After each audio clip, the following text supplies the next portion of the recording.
start with the discussion among all the participants. So let me maybe start with with Fatma, if she's still with us. Fatma. Okay, Fatma, you were talking about the hybridizing the new cities and this approach of blending the virtual and the physical environment within the planning of the city. So my question is, while rethinking the city, and will everyone will have the access or more equitable access to resources? In other words, hybridizing the city or new cities, do you think it will lead to more inequality in the city? You know, that not everyone has the access to the technology and digital technologies. I think this was one of the questions actually that we were discussing. And also there's this issue of like, what if the internet goes down as well, which is like also very problematic. But then like everyone, for all social classes have TikTok access. Okay, so I think we all are connected to the internet. We are all somehow, we all have a phone, we're all kind of connected. It's 2022, and like that's not just right now, like this could be in a future type of scenario. And even then there's going to be even more access to that, because the tech itself is becoming cheaper, but incorporating it on the the level already, the plans, like what was gathered from the plans was something that the government has planned and started incorporating. So if they incorporate these like almost cheap technologies, except for the VPP, which is like a huge, like the virtual power plant is like a huge thing, and then it's like something governmentally done. It's supposed to be like something that would be used most of the time by the government, and even then it would reduce like the price and all this hassle with actually creating the actual power plant and all of that. And even then, once they reduce all of that waste and all of that, and they even can monitor how the flow of the resources is like going to and from, it would then reduce a lot of waste, and that would make it inherently even like cheaper at some point, because then the management price is taken out of the entire thing. But again, it's like a hypothetical scenario. Like I think if we incorporated it smartly, because again the hardware, like it's there, like the actual, like everything is actually there. We're just implementing these virtual technologies onto it. So I think it's going to be like a cheaper alternative. Please feel free to raise your hand so we can listen to your questions. If anyone would like to contribute or ask the presenters.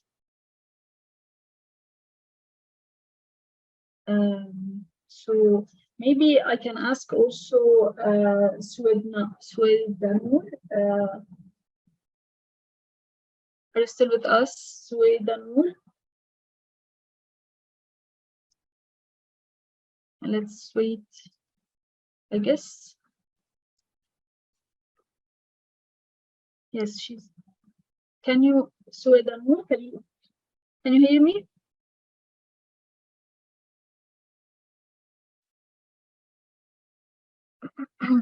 Please unmute yourself. Okay, so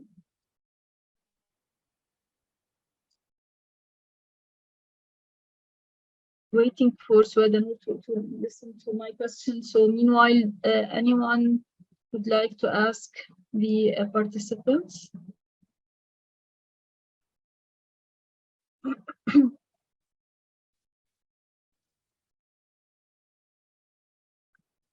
So Danur, can you hear me?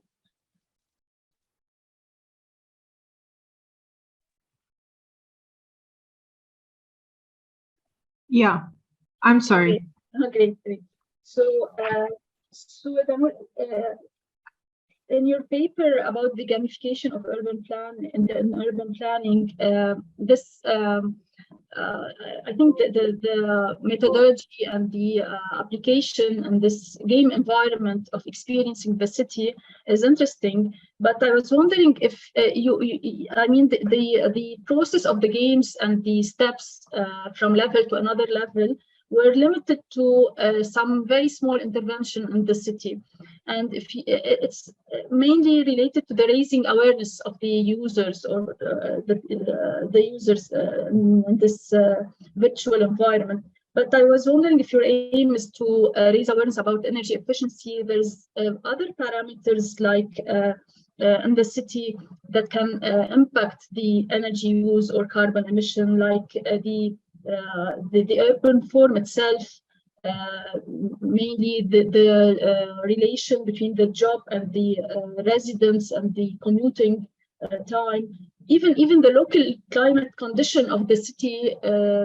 Was it taken into consideration while creating this game? Because it will definitely, for instance, affect the solar system efficiency, while you mentioned that part of the game is to clean the solar system. So what if the climatic condition will not help in making these solar panels efficient? So I was wondering if your future work will include more interaction between the user and the city and make it more livable, and maybe scenarios like social interaction, not only individual user experience. Yeah, you're right. This is actually definitely our aim to further develop this game.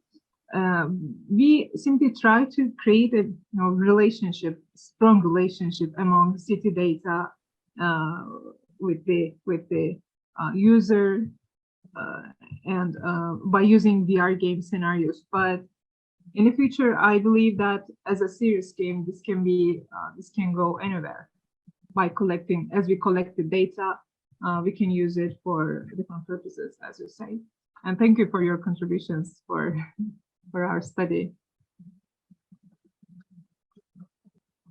Okay, thank you, Danur. So I'm just waiting for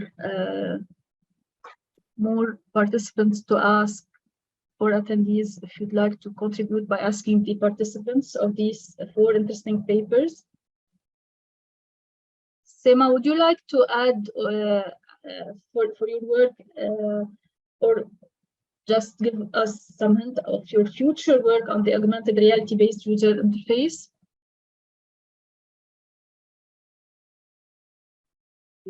Thank you, in our work with we have explored opportunities of the augmenting and traditional modeling environments and forming model in a way that it supports designers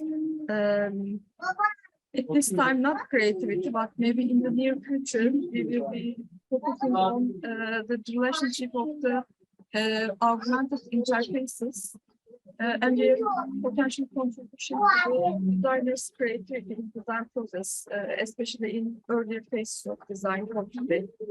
Beyza also agrees. Okay, thank you, Sema. I will wait for a couple of minutes if anyone would like to contribute to questions. Otherwise, we will move to the coffee break. So I guess thank you again, all the participants, for this session, and we will look forward for continuing with the other sessions after the break. Thank you again. Thanks. Thank you.